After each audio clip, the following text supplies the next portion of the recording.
Alhamdulillahilladzi al-qail fi kitabihil karim.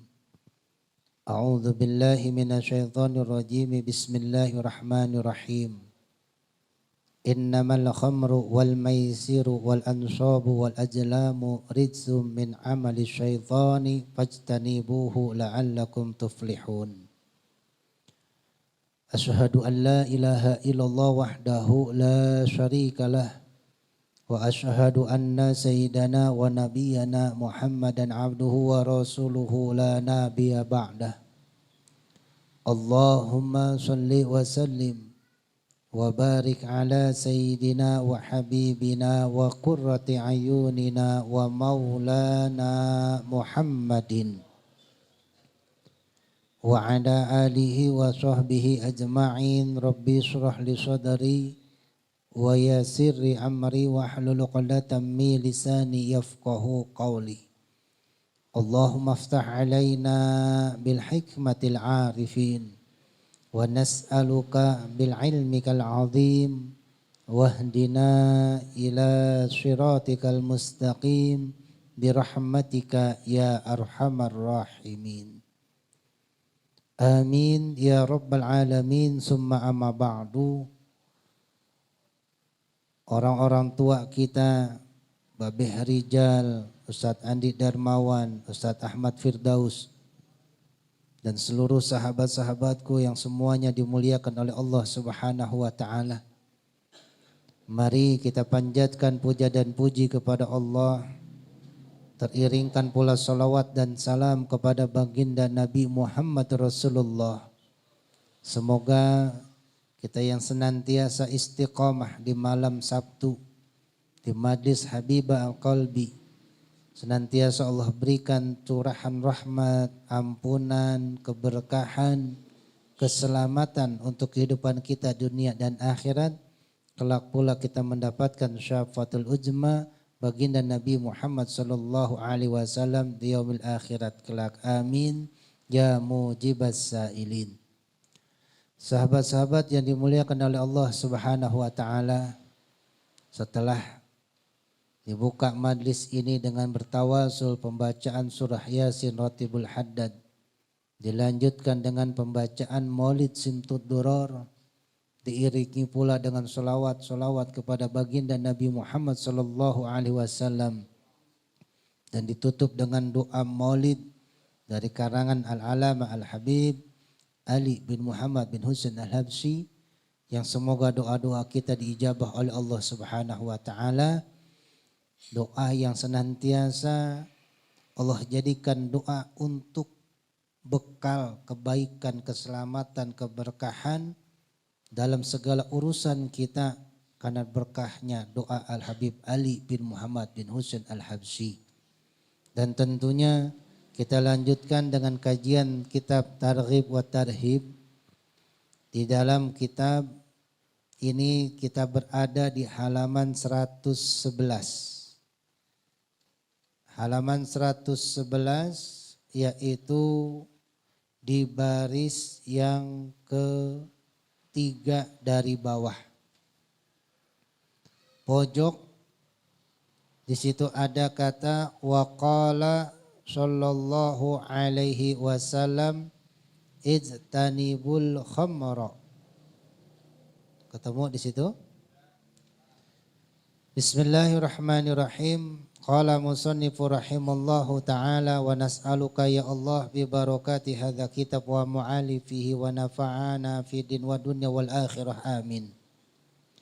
Wa qala, dan telah bersabda sallallahu alaihi wasallam, yaitu baginda Nabi Muhammad sallallahu alaihi wasallam, ijtanibu, jauhilah oleh kalian.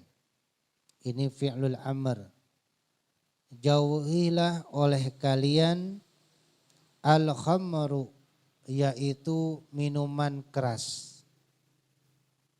Fa innaha, karena minuman keras tersebut, miftahu, kunci ataupun pembuka kulli syarrin, setiap perbuatan-perbuatan yang buruk. Baginda Rasul sampaikan kepada kita bahwa khamar itu adalah kunci membuka perbuatan-perbuatan yang buruk.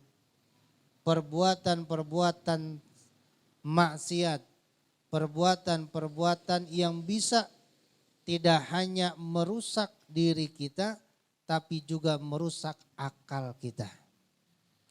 Bahkan perbuatan yang tidak hanya merugikan diri sendiri, tapi juga bisa merusak dari keluarga dan masyarakat sekitar tempat tinggal. Kalau dalam kitab Durratun Nasihin, ini mungkin sahabat pernah saya ceritakan dan pernah belajar dengan guru-guru yang lain. Dalam kitab Durratun Nasihin ada orang yang alim. Orang yang ahli ibadah. Orang yang ilmunya luar biasa. Bahkan dikatakan saking dekatnya dengan Allah, kalau disebut nama Allah, dia melelehkan air matanya.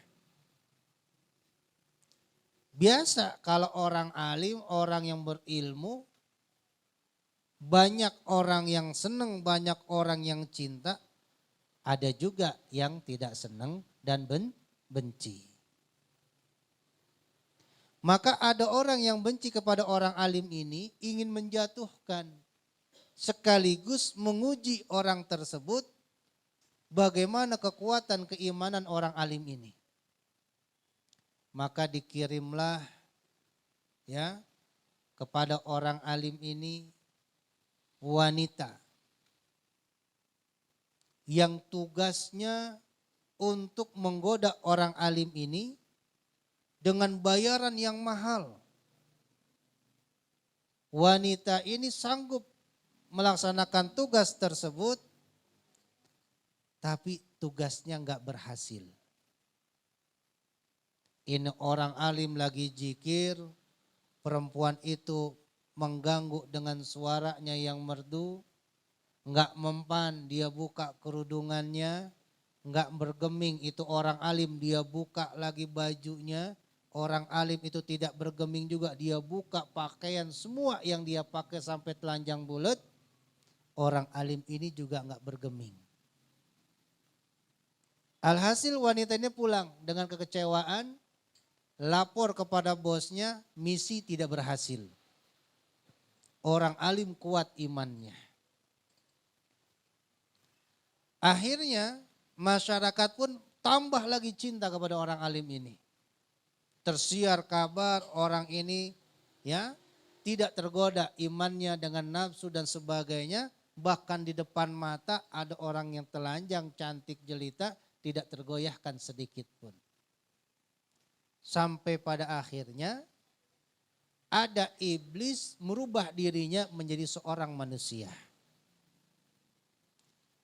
Membawa anak iblis juga berbentuk manusia untuk menguji orang ini.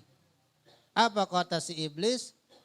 Aku titipkan anak gadisku kepada engkau karena aku akan beranjak ataupun mengadakan perjalanan yang cukup jauh. Saya khawatir kalau anak ini saya bawa akan merepotkan dalam perjalananku dan mungkin dia juga tidak sanggup dalam perjalanan yang jauh. Alhasil negosiasi terjadi, maka diterimalah anak gadis dari iblis yang menyamar sebagai manusia ini. Lalu ditinggallah anak ini tinggal bersama orang alim itu beberapa hari. Sampai satu ketika orang alim ini lagi ibadah, lagi enak-enaknya ibadah, ini bocah bawa minuman keras. Bawa minuman keras. Ya memang iblis disuguhkan kepada seorang alim ini. Ketika mau diminum, orang alim ini baca doa untuk membersihkan dari air yang dia akan minum. Yang doa ini biasa saya baca di galon. Untuk di rumah, pokoknya kalau ada yang minum pakai air galon itu luntur dah semuanya. Nah, air yang khamar tadi diminum oleh sang alim tersebut, ternyata berubah jadi air jernih biasa. Awalnya khamar. Ini anak setan bingung. Kok bisa kayak begini? Besoknya ini anak setan bawa lagi. Bawa apa? Bawa makanan daging.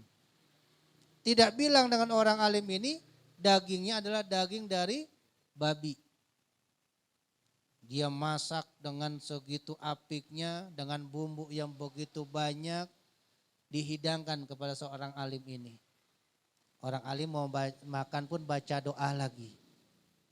Dimakan itu daging, yang diyakini oleh si anak ini, anak setan ini pasti dia makan makanan yang haram dan pasti dia bisa berubah keimanannya menjadi lemah.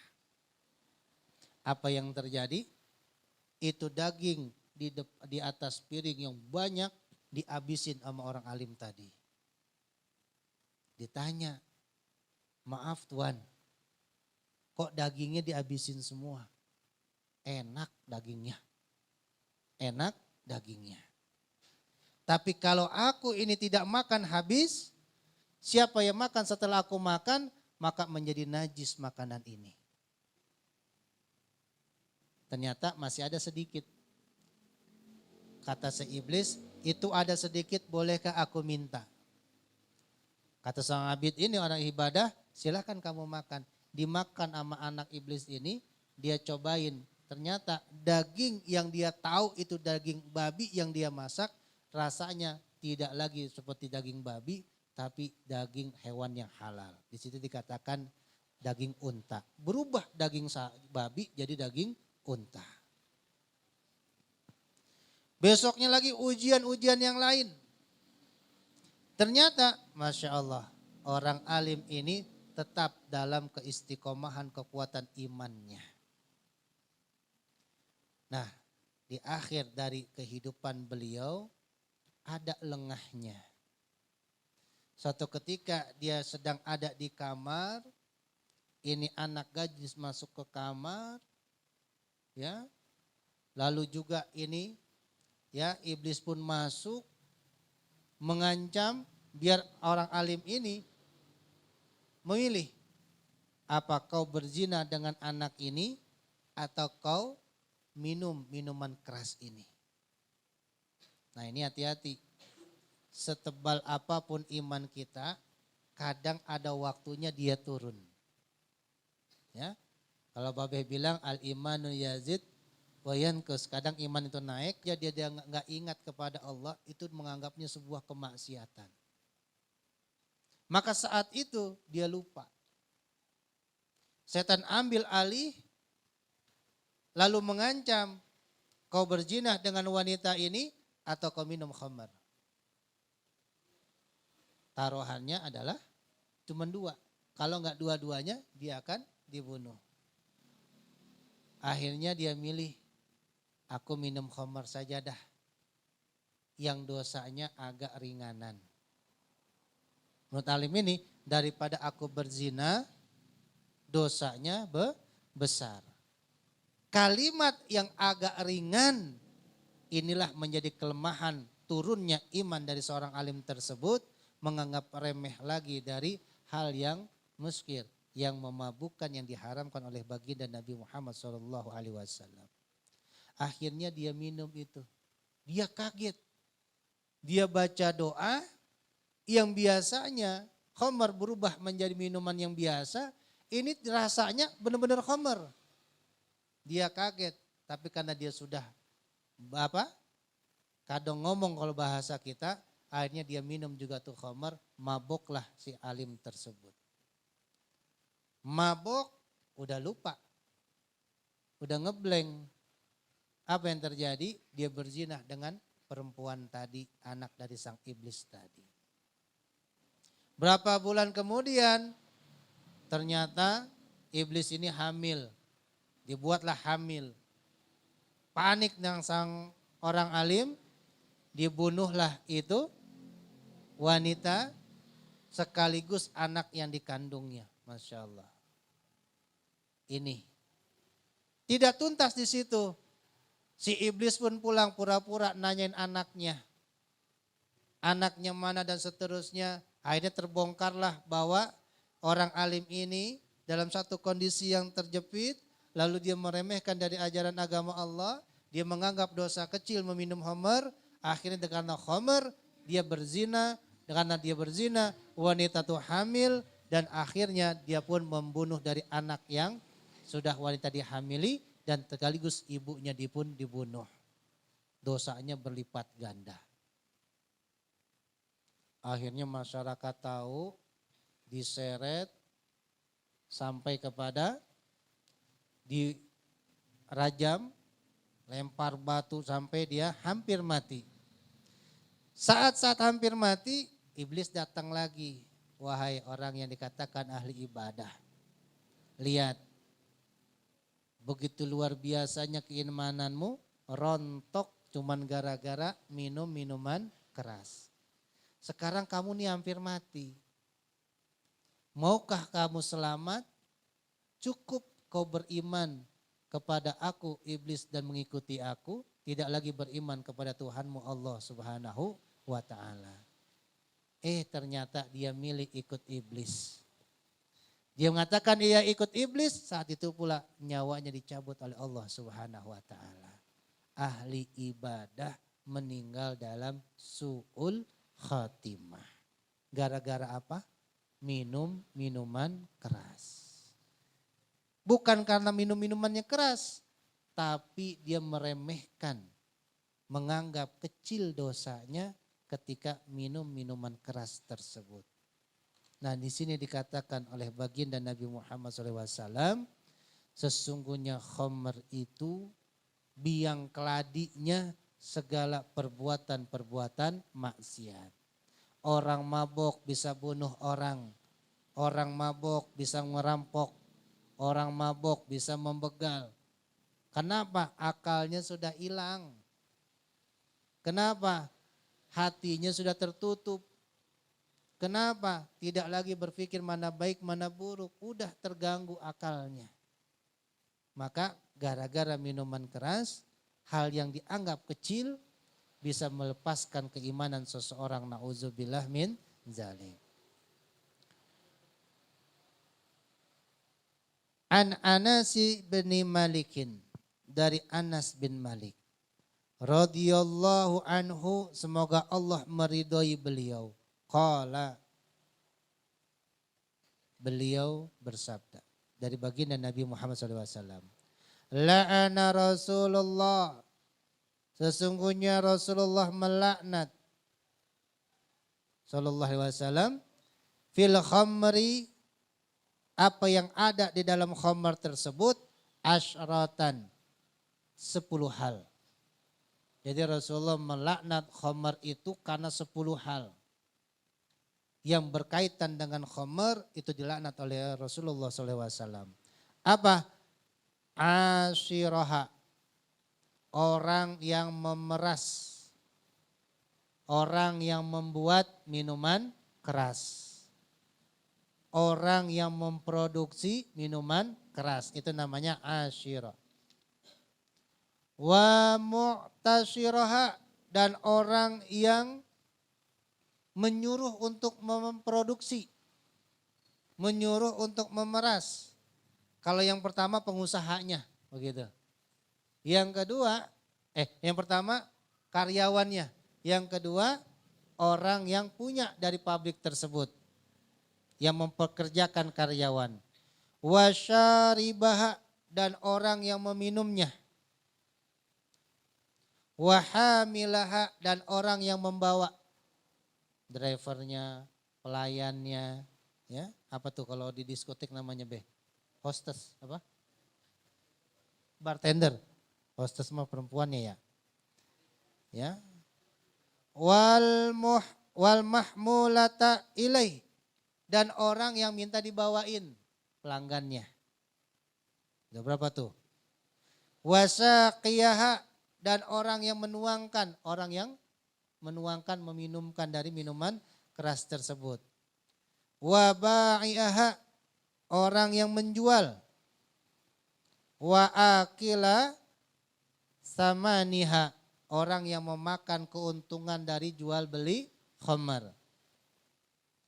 Wa mustariyalaha, orang yang membelikan. Waduh. Wal mushtara lahu, dan orang yang belikannya. Abu ya, saya nggak minum minuman keras, cuman saya yang beliin. Kita yang beliin termasuk dilaknat oleh Rasulullah. Abu ya, saya mah nggak minum minuman keras, beliin juga kagak, cuman nyuguhin. Ini minum nih, tuh dia yang beliin. Kita yang nyuguhin juga dilaknat. Enggak nyuguhin, nuangin, mabok, gue nuangin doang, gue nggak mau. Nuangin juga dilaknat oleh Rasulullah SAW. Ya. Enggak jadi karyawan, enggak jadi pengusahanya. Ya. Enggak minum, enggak apa lagi tuh, enggak bawanya. Enggak minta dibawain. Kita enggak minum nih, enggak beliin. Tapi kita minta, sini bawain anggurnya. Nih buat yang lain pada minum. Kita kan nyuruh tuh. Nyuruh dibawain. Sama dilaknat juga. Ya.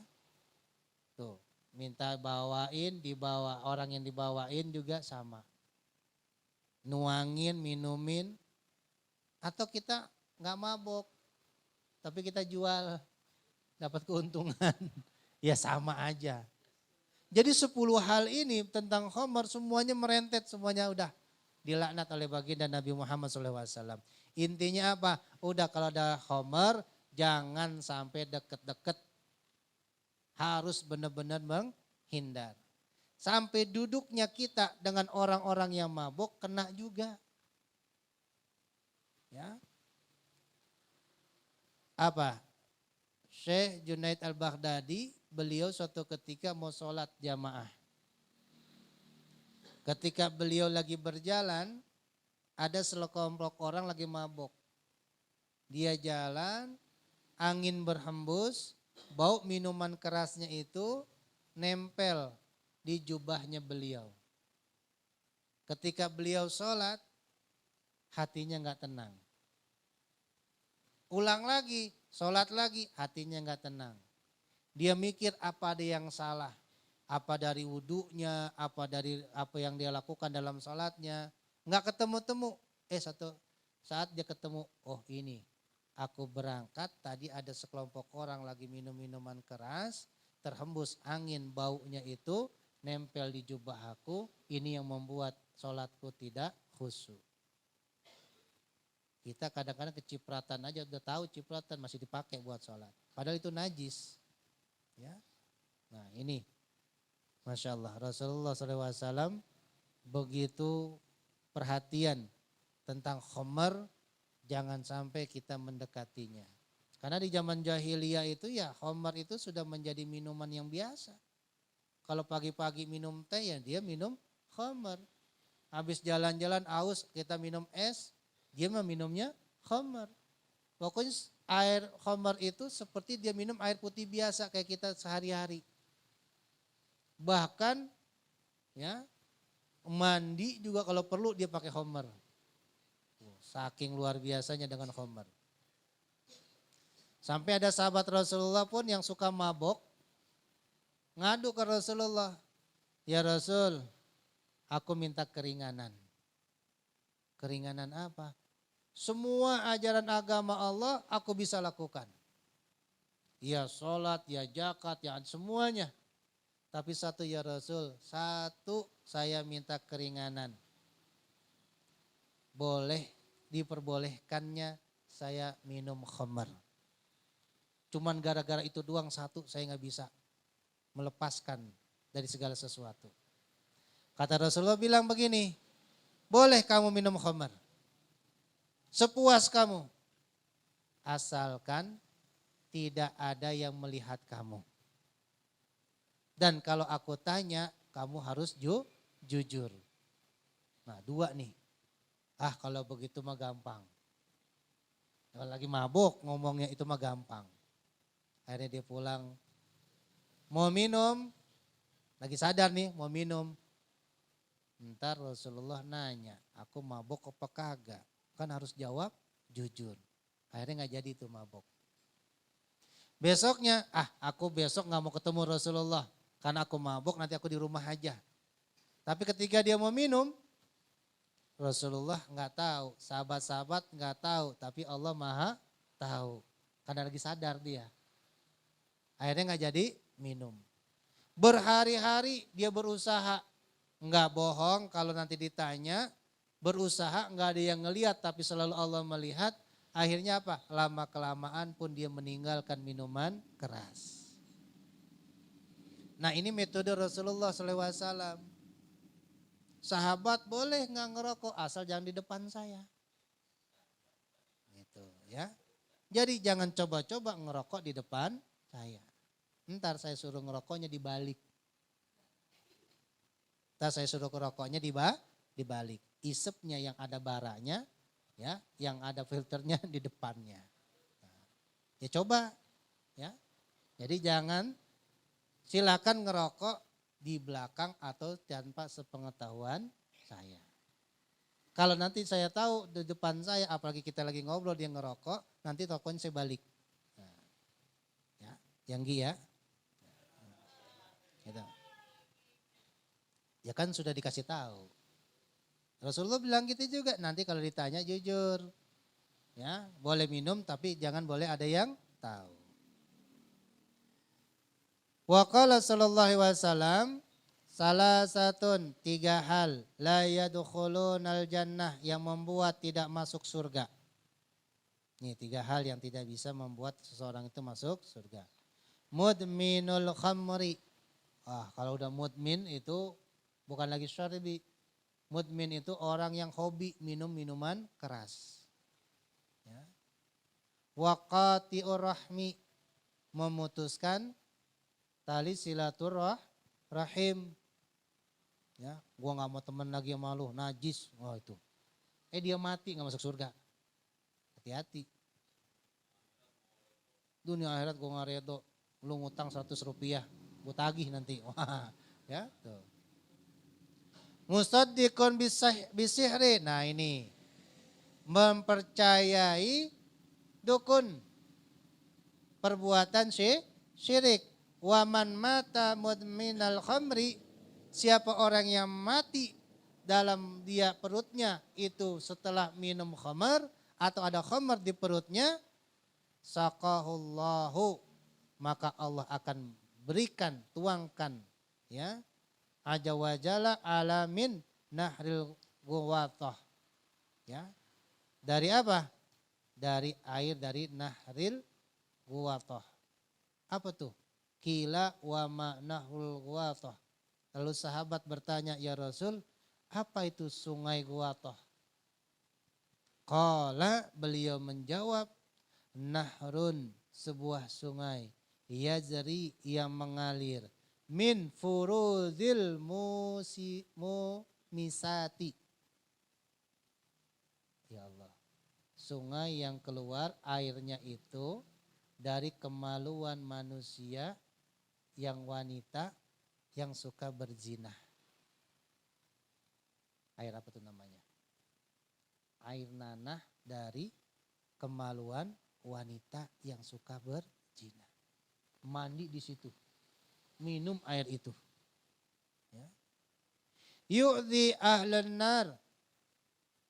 Yang sangat terganggu ahlan nar. Penduduk neraka. Masya Allah. Penduduk neraka aja terganggu dengan baunya itu. Rihu furujihim. Bau dari yang keluar dari kemaluan-kemaluan wanita tersebut. Orang yang suka minum minuman keras. Dia mati, ketika dia mati ada di dalam perutnya masih ada khamar, minuman kerasnya. Dia nanti disuruh minum dari air yang air itu keluar dari farzi kemaluan perempuan-perempuan yang suka berzinah di dunia yang baunya sangat busuk mengganggu penduduk neraka yang dia sendiri pun harus minum dengan itu. Ya Allah. ke penduduk neraka kan lagi sibuk disiksa. Bau dari air itu juga merasa terganggu. Berarti dahsyatnya nih baunya ini. Ya. Bukan lagi darah, bukan lagi nanah. Semua campur aduk keluar dari wanita tersebut. Nauzubillah min dzalik. Ya. Wallahu alam bisawab. Karena waktu, insya Allah kita lanjutkan pada pertemuan yang akan datang. Dan juga suara saya mulai berkurang. Ya mungkin karena udah terlalu lelah. Dari pagi dari kemarin, ya mudah-mudahan Allah dan mohon ridhonya, doakan saya bunda dan keluarga senantiasa sehat dan afiat. Sebelum saya akhiri, insya Allah malam Sabtu besok kita memperingati merayakan milad Majlis Habibah Qalbi. Jadi ulang tahun Majlis Habibah Qalbi insya Allah akan dilaksanakan besok malam Sabtu. Nanti dijelasin dah sama Ustadz Andi dan Mawan karena suara saya sudah mulai berkurang. Ya, jadi mudah-mudahan semua Allah kabul hajat dan juga doa-doa kita. Dan Allah mudahkan segala urusan kita. Allah berkahkan kehidupan kita. Dan Allah jadikan pertemuan kita, perkumpulan kita adalah bukan hanya di dunia. Tapi juga perkumpulan yang kita akan berjumpa dan bersama baginda Nabi Muhammad SAW di surganya Allah. Al-Fatihah. A'udzubillahi minasyaitonirrajim. Bismillahirrahmanirrahim. Alhamdulillahi rabbil alamin. Ar-Rahmanirrahim. Maliki yaumiddin. Iyyaka na'budu wa iyyaka nasta'in. Ihdinas siratal mustaqim. Siratal ladzina an'amta 'alaihim ghairil maghdubi 'alaihim waladdallin. Amin. Amin ya Allah ya rabbal alamin. Mohon maaf karena kurang maksimal pada malam hari ini. Billahi taufiq wal hidayah. Assalamualaikum warahmatullahi wabarakatuh.